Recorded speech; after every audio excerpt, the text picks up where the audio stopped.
What is going on, people? Welcome back to another episode of the Mike Roach Show.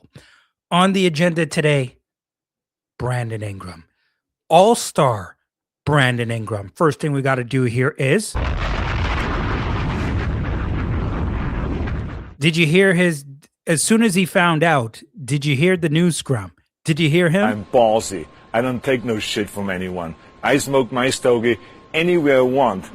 Congrats to Brandon Ingram for making the All-Star team, man. He has been phenomenal since joining the Toronto Raptors. And so I want to discuss him in this podcast, how he's been this season, stats over the years, cons of his game, pros of his game, all that good stuff. We're going to get into it and talk about it right now. So first of all, if you didn't already know, if you didn't get the news, Shams Charania did report earlier today that Steph Curry will not play in the All-Star game due to injury, and so he is going to be placed with one Brandon Ingram.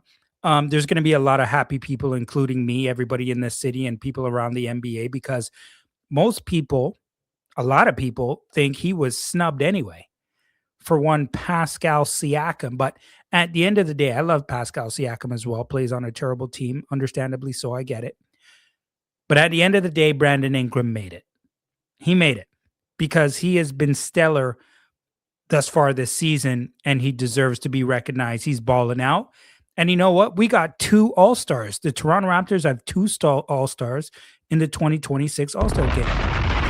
Drop one for Scottie Barnes as well, too, damn it. Okay, now, how has he been this year? How has he been this year? I think we all know what the answer to that is.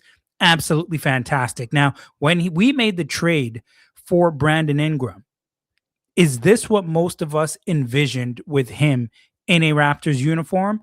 Absolutely, yes, it is. And that's why so many of us wanted this trade to be made when it happened. A lot of us were happy about it. Some weren't, but I'm on the right side here. I was very happy about this. Why? Because you traded Bruce Brown, Kelly Olynyk, first rounder, second rounder, and we got an All-Star. I would think that's worth it. Now, we are going to look at some of his numbers in regards to how he has been this year. Let's share the screen here, please. All right. Let's get into it. So, one, Brandon Ingram. Let me make this bigger for you so you could see him on your screen here. Now, Brandon Ingram, 22 points per game, 5.8 rebounds, 3.7 assists per game. That's exactly what we pretty much thought Brandon Ingram could do, to be completely honest with you. When you look at his numbers, okay, the one thing that stands out to me is right here circled. 52 games played. 52 games played already this season. Look at the prior season in regards to his injuries. 18 games played just last season, okay? 34 minutes, 22 points, 47% from the field, 36% from three-point range, 83.5% from the free throw line, gives you 5 rebounds, 3 assists at the same time, almost a block a game as well. And Ingram has been fantastic. And the crazy thing about Ingram is sometimes he could take some really difficult shots and make it look really, really easy. And that's the great thing about him, is that his skill set, he's long at 6'8", turnaround jumpers, off the dribble, hitting you up from three-point range, can get to the free throw line, high percentage free throw shooter. This is all just really, really good stuff. And I mentioned to you, 52 games already played after just 18 games played last season. And in regards to minutes per game at 34 minutes a game, we're going to look into that number as well. I mean, the guy is just a flat-out bucket getter. He's a mid-range sniper. I mean, he can hit you up from 3, like I mentioned, get to the basket, good free throw shooter, is blocking some shots here and there as well, is rebounding, creating. This is everything that you want from Brandon Ingram. I mean, we don't have to make this very complicated. We see what he does. And it's so important that the Raptors went out there and got a guy like Brandon Ingram. Why? Because so many people out there from last year, they said, "Oh, why did you go out there and get him? Rebuild this thing from the ground up." I try to explain to people this is something that a lot of people don't really understand because this thing is a business. Okay. It's not just basketball, it is a business first. First of all, if you were Bobby Webster, Masai Ujiri at that time when he was here, the only way that you can tear the entire thing down is if you get ownership approval. If you do not get ownership approval, you cannot tear it down. Please understand that point. If they tell you you're not tearing it down, if you're Bobby Webster, you know what that means? You can't tear it down. Go out there, find somebody to put along Scottie Barnes, and try to make something happen here. You went out there, like I mentioned, you give up Bruce Brown, Kelly Olynyk, and a couple picks, and you get another all-star next to one Scottie Barnes. Now, why is that important as well? If you don't do that and all you have is Scottie Barnes and a repeat or worse of what you already had last year before Brandon Ingram was here, are you telling me that we're going to waste away the years of Scottie Barnes? You're going to waste those years away? If this team isn't winning, if this team isn't winning and Scottie Barnes is doing what he's doing, nobody's talking about him. Nobody's talking about him. May not even be an all-star again this year. So having that addition of one Brandon Ingram for your team definitely helps you along the years. Let's look at some of the numbers here for Brandon Ingram in his past seasons. Did I keep this up? I did. So when you look at, you see, games played is a huge thing for me, right? Already 52 games played. He will play his 53rd game come Wednesday night. And 18 games the year prior, 64, 45, 55, 61, 62, 52. So there's an injury history here. 59. You're taking a bit of a gamble. You're taking a bit of a gamble, but the gamble pays off sometimes. And we know the Raptors are one to take gambles. So good move on the Toronto Raptors, making that gamble on one Brandon Ingram. But at the same time, look at his numbers. 22 points a game this season. Last year, 22, then 20, 24 prior to that, 22, 23, 23. Okay. Look at his field goal percentage. 46, 49, 48, 46, 46, 46, 49. Look at his three-point percentage, 36, 37, 35, 39, 32, 38.1, 39.1. Free throw percentage, 83.5% this year, like I mentioned. 85 the year prior, 80, 88, 82, 87, 85. Rebound numbers, 5.8. Year before, 5.6, 5.1, 5.5, 5.8, 4.9, 6.1. Assists, 3.7 this year, like I mentioned. Previous, 5.2, 5.7, 5.8, 5.6, 4.9. The point of what I'm trying to tell you is Brandon Ingram is doing exactly what you brought him in here to do, which is to be consistent with the numbers that he was already putting up. That is the point. So now give him a healthy Barnes, give him a healthy Barrett. Hopefully a healthy Pirtle is back in the lineup. A Quickly is there. And you see what they can do over time. And by time, I mean this season. I don't know what's going to happen after the season in regards to trades and all that kind of stuff. I mean, we can worry about it when it gets here. But as of right now, the Raptors are doing much better even than a lot of people thought they would be doing, including me. I did not think that they would be hovering around fourth or fifth in the Eastern Conference as of right now. I thought maybe closer towards maybe seventh or eighth or something like that, but they are a bit ahead of schedule. Now, only one other year he played 34 minutes. I think it was actually 2 other years he played 34 minutes. But that was only 55 games. And that's except for his rookie season, he shot pretty much over 45% in every season. So the numbers are on par, like I mentioned, with everything that he's already been doing. 53 games by the All-Star break. He's also had, let me show you this. Let's take that up. And I'm going to share my screen with you again. Share screen here. He's had some pretty nice 30-point games in this one as well. Bulls, Orlando, Indiana. As you can see here, Denver, the Knicks, Boston, Cleveland. Anyway, he gets buckets. Okay, so he does have 30-point games on the year as well. And so we're taking that into consideration because he is doing damage out there. But just overall, damn it, all-star that man. Once again, I got to drop one because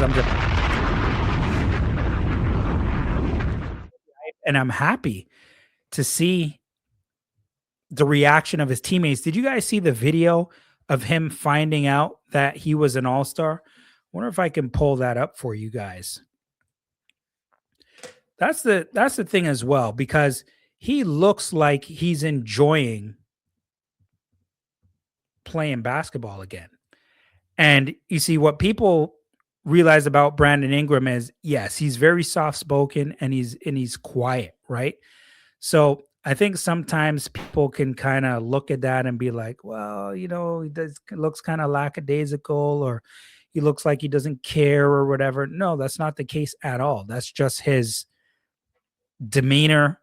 That's just him. He's just a smooth, quiet cat overall. Can I find this thing for you? I can't find it right now, but maybe I'll come back to it in just a little bit. But let's look at some of the cons of his game, some of the pros of his game as well.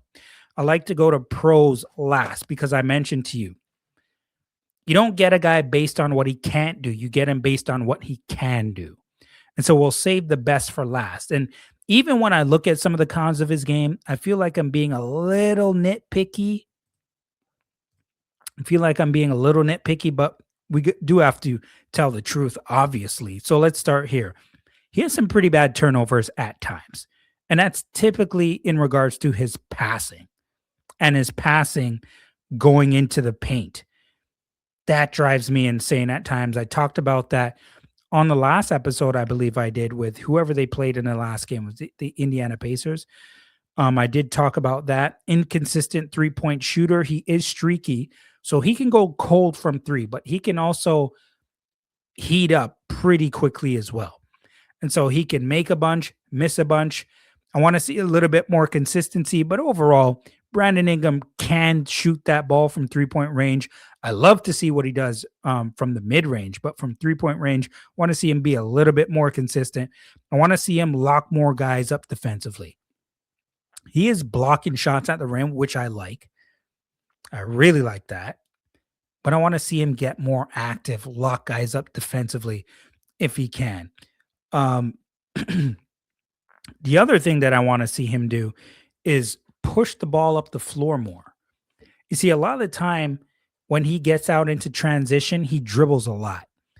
There's guys up the floor at times. I want to see him push that ball out into transition, get the fast break going with the horses. We talk about this a lot. Stop the dribbling some of that time out in the open court and pass the ball up the court to get your guys easy buckets before the defense has a chance to set up in the half court. Okay. Pros of his game. And also, one last thing I do want to mention. I want to see him tighten up that handle just a little bit. When he's dribbling the ball, a lot of the time he's standing straight up. The ball's bouncing high. It gets poked away.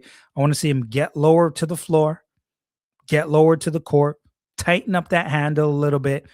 And so you have a chance to lessen your turnovers and the opposition stealing the ball. Now, pros of his game. I'm pretty sure we all know what these pros are. Mid-range assassin. The mid-range game is like a lost art. I actually saw Kevin Durant talking about this online. The mid-range game is almost like a thing of the past with a lot of players.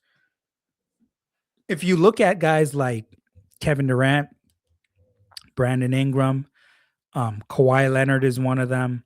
Obviously, DeMar DeRozan. Like these are guys who shoot a high level and volume of mid-range shots, and they are good shots a lot of the time, taking those mid-range shots. But they pass these shots up for. I mean, you're trying to get layups, but they pass them up for bad threes as well. And that's one thing I like about Brandon Ingram's game. He'll take that mid-range shot. A lot of coaches, they don't want that mid-range shot because it's not good for analytics, right? It's not good for analytics. But when you look at a Kevin Durant, a Brandon Ingram, a Kawhi Leonard, like I mentioned, sometimes you look at the stat sheet after the game and you said, where the hell did these 28 points come from? These 30, 31 points come from? They're racking it up from mid-range. These are good high percentage shots. And I'm not saying that you're not supposed to shoot threes and get to the basket and all that kind of stuff. But when you have certain players that can knock down these mid-range shots, you want them to take them. There are a lot of players that are not good from shooting from mid-range. And I was really like to look at the number for that. You don't have that problem with Brandon Ingram. It's almost like a layup for him, a lot of these mid-range shots. And he has the size. It's tough to block his shot.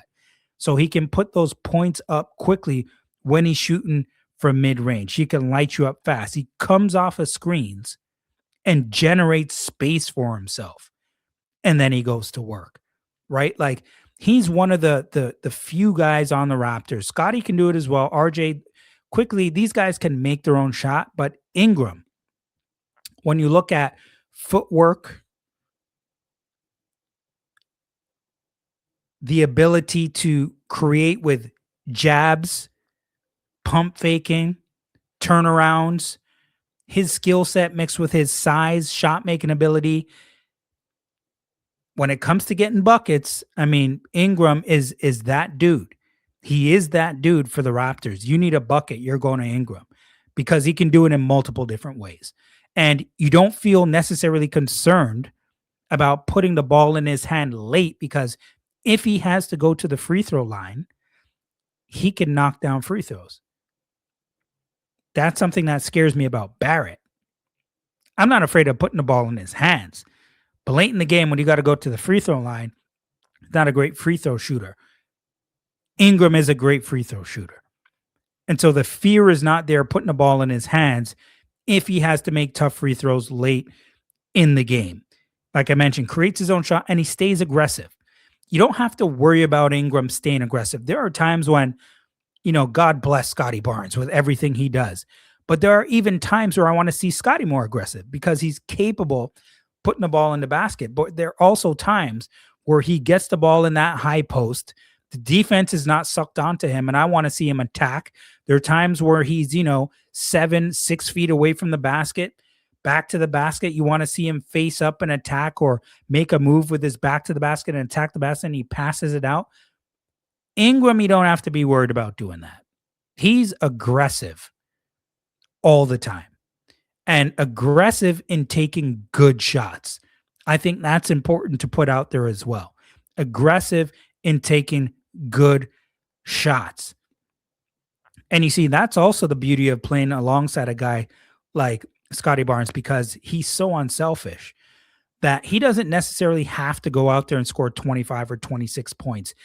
He understands his role. Utility guy, does everything, scores, and I'm talking about Barnes here, scores, passes, rebounds, defends. He does it all. But he also knows when to give the ball up to a guy like Brandon Ingram and let him go to work offensively as well. And that's what I put here. He works well with Scottie. He works well with RJ, right? Good shot selection. Those things matter. And so when you talk about all of these things in totality, he's kind of like the really just an awesome fit to put next to Scottie Barnes this season. It's been great.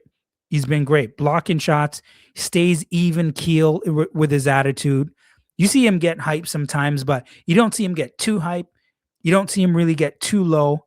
He's always just there. He's solid. His teammates seem to love him. And I mentioned to you before, he seems happy again. He seems happy again. And check this out.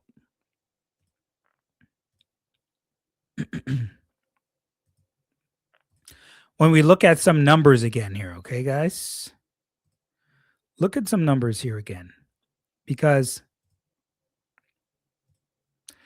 I did want to mention to you, and I'm looking at minutes per game right now because we talked about how he only played 18 games last season.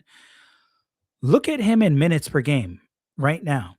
He's 24th in the NBA. How many guys are in the league? 450, 440, something like that? I don't know.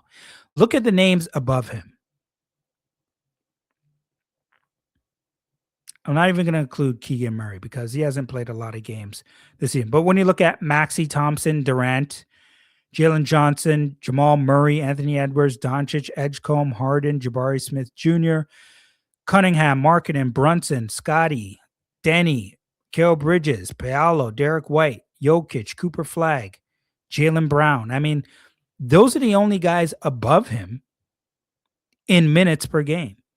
And so he goes from not playing at all pretty much last season to doing what he's doing this season with the amount of minutes that he's playing. I mean, come on, man. Can we give the guy some credit, please? Can we give the guy some credit? I mean, I know we do, but damn it, it's about time that the NBA did as well.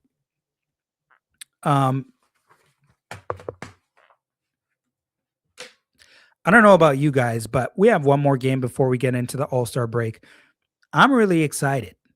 I'm really excited for we call it the second half of the season, but it's not really the second half. It's almost like the last third, I guess, if you want to call it that ish. I'm excited for what's to come.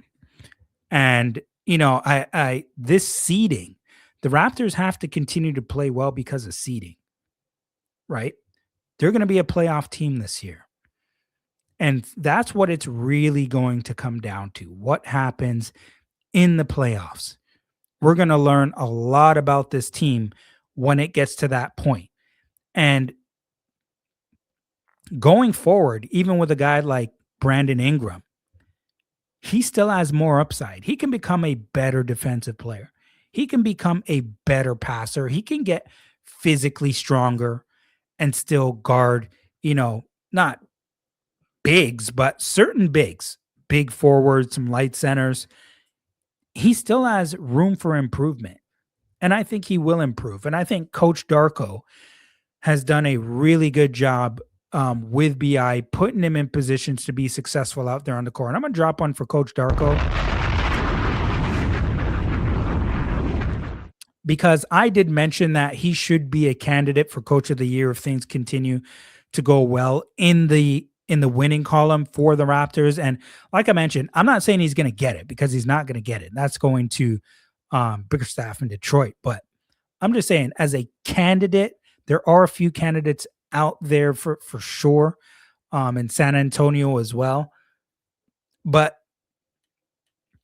Darko should get a little bit of love in that regard as well. And so, in totality, Brandon Ingram, All-Star this year. Very happy for him. Glad to see like he's gotten his joy back this year playing basketball. And I'm looking forward, man. I hope one day we can actually see Scottie, Ingram, one of these guys be the All-Star Game MVP. What do you guys think? Do you guys think that can happen? What are the odds of that? When will we see an All-Star MVP in Toronto? Could it possibly happen this year? Maybe. Who knows? I guess we're about to find out. At Mike Roach 7 on IG, at Mike Roach 23 on X. Make sure you follow, like, subscribe, and share everything the Mike Roach Show. Questions, comments, concerns, Get in the comments. Let me know what your thoughts are about Brandon Ingram this season, how he's played, him being an all-star, and I will get back to you in the comment section as fast as I possibly can. This is the Mike Road Show. Until next time, I'm out.